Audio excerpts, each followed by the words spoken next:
So we are talking about Mariah Carey, which is perfect while we're listening to this song, because some of the biggest names in Hollywood are coming out and they're addressing the issue of mental health. It's a problem we know is a lot bigger, of course, than the celebrity world. It impacts millions of us. Ellen Taylor joins us now to expand on this conversation. But I think the fact that celebrities are speaking out, that has powerful implications. It really does. It opens up the conversation for average people like us who aren't celebrities to have the conversation of it. Now, this all came from Mariah Carey. Yesterday, she was on the cover of People magazine saying, "I have bipolar disorder." This coming just a couple of weeks after The Rock said that he's been suffering from depression too. So I was so glad that we could sit down and have this conversation, because we talk about it off the air, and I think it's important for us to talk about it on the air too. You know, the stigmas around it, or maybe even our experiences around it. Do you think the celebrities talking about it is a way to get us talking? Can we relate to them in that sense? No, I completely.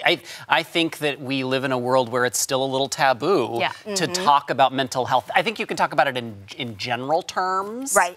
But I think owning it that yourself, like me looking into the camera right now and saying that like I have been on an antidepressant for 2 years is still something that makes my heart beat a little bit faster. Like I shouldn't be telling you that, even though like I would tell you that I'm on an acid reducer and have been for 20 years. Like, and that's like a physical health. Yeah. And I remember someone put that to me once, like, if we call in sick and say, I have the flu, or my arm is broken, or my leg is swollen, like, you don't feel bad talking about that. But if you say, I am seeing a therapist, like, I've had people say, don't ever talk about that stuff. I mean, it could put your job in jeopardy. It could put your relationships. I mean, I was always told not to talk about it. But I think that needs to change. Absolutely. And those are the stereotypes and things of that nature, too, like the stigma that comes around it. And earlier this morning, I had a psychotherapist, and she's also a clinical social worker from the Polyclinic, and she talked about the stigma around mental health and how to get around that. Stigma is the first barrier to get over. So I think a lot of times people are noticing for weeks or months or years that they are not doing well, that there is some internal challenge that they have to overcome. And one of the things that stops them from getting help is the idea that, what will people think of me? Am I a failure if I acknowledge to myself or others that something isn't great, that I need help in some sort of way?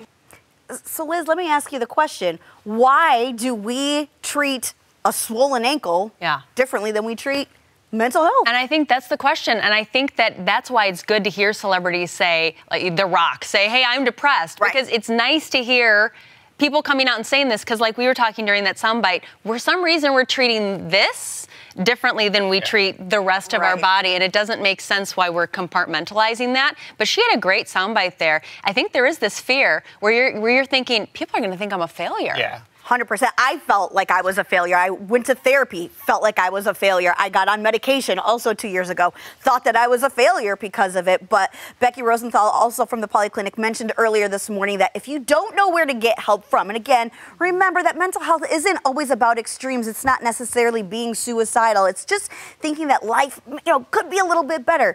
If you need help, her suggestion was to ask your general practitioner, your doctor, and that'd be the best person to kind of go to get a referral. Direction. Yeah, absolutely. And this conversation is not over. We want to continue talking about this because Roy's like, hey, end the stigma. But we want to end the stigma. So we were thinking about coming up in May here to continue this conversation and to continue kind of talking about different ways to address this. I think we have to keep talking about it, and it has to be personal. Yeah, and thank you for being brave enough to share your story too. Absolutely. So.